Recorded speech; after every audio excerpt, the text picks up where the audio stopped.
बिस्मिल्लाहिर्रहमानिर्रहीम। अस्सलाम वालेकुम दोस्तों, बुरी मौत से बचना हर इंसान की ख्वाहिश होती है।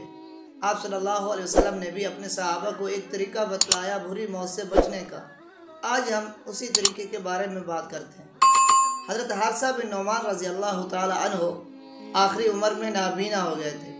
उन्होंने अपने कमरे से लेकर सहन तक एक रस्सी लटका के रखी थी। जब भी कोई मांगने वाला आता वो उस रस्सी को लेकर फ़कीर को सदका देने के लिए जाते थे। घर वालों ने कई बार कहा कि आप हमें दे दिया करें, हम जाके दे आएंगे।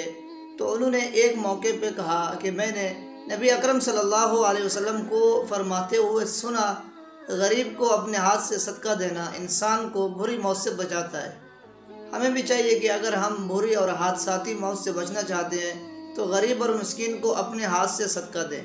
अल्लाह ताला हमें इस हदीस पर अमल करने की तौफीक अता फरमाए।